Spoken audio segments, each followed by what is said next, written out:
Last night, you lived an entire life. You flew. You fought.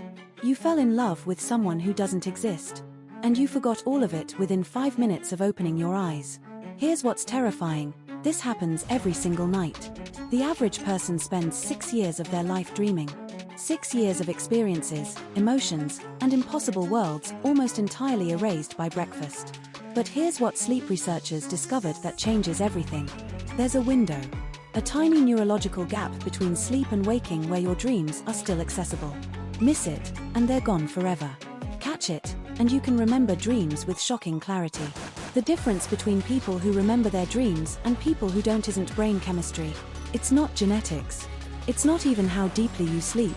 It's what happens in the first 300 seconds after you wake up. And almost everyone gets this wrong. To understand why dreams vanish, you need to understand a neurotransmitter called norepinephrine. During REM sleep, when most vivid dreaming occurs, your brain essentially turns off norepinephrine production. This chemical is crucial for forming new memories. Without it, experiences don't stick. Your brain is generating incredibly complex experiences with the memory recording system switched off. It's like filming a movie without putting a tape in the camera. The moment you wake up, norepinephrine floods back. But here's the catch. The memories from your dream aren't gone, they're just not consolidated. They exist in an unstable, fragile state. Any new sensory input, checking your phone, thinking about your day, even just moving too quickly overwrites them permanently. This is why you can wake up with a dream feeling crystal clear, reach for your phone to check the time, and suddenly it's just gone. Your brain prioritized the phone. The dream lost. But what if you could extend that window?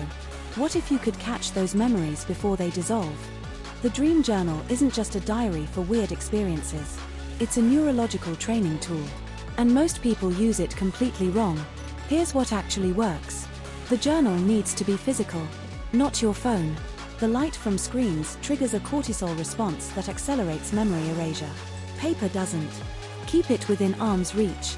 Any extra movement gives your brain time to start overwriting. Don't sit up first. Don't open your eyes fully. Just reach, grab, write. Write in fragments. Full sentences engage your logical brain, which competes with dream memories for processing power. Single words. Emotions. Colors. A name. The shape of a door. These fragments act as anchors. Here's what researchers found fascinating. After just 2 weeks of consistent journaling, subjects showed increased activity in the hippocampus during the wake transition period. Their brains literally learned to preserve dream content. The journal trains your brain that these memories matter. And brains prioritize what matters. But the most powerful technique happens before you even fall asleep.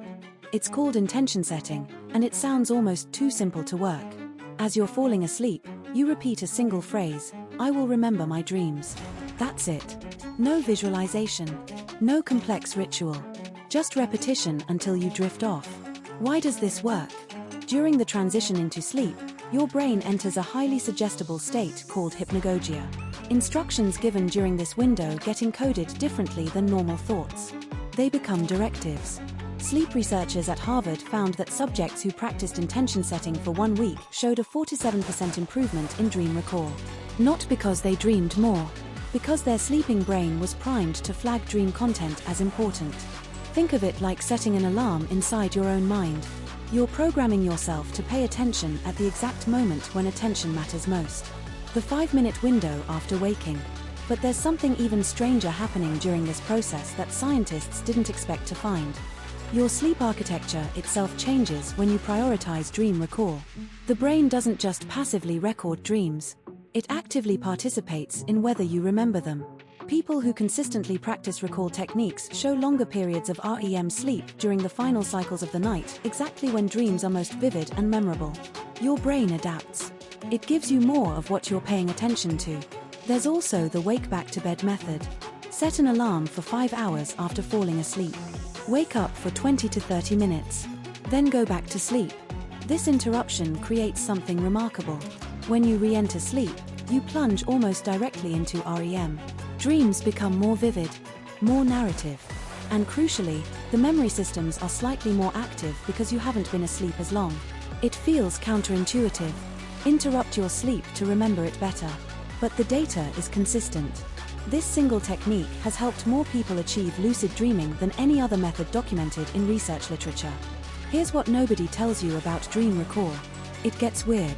Once you start remembering regularly, you notice patterns. Recurring locations that don't exist in your waking life but feel deeply familiar. People you've never met who show up again and again. Emotional themes that reveal things your conscious mind has been avoiding. Carl Jung called dreams the small hidden door in the deepest and most intimate sanctum of the soul. Modern neuroscience frames it differently. Dreams are your brain processing unresolved experiences, testing threat responses, consolidating skills. But either way, remembering them gives you access to a part of yourself that operates entirely below conscious awareness. Some researchers argue this is the real value of dream recall.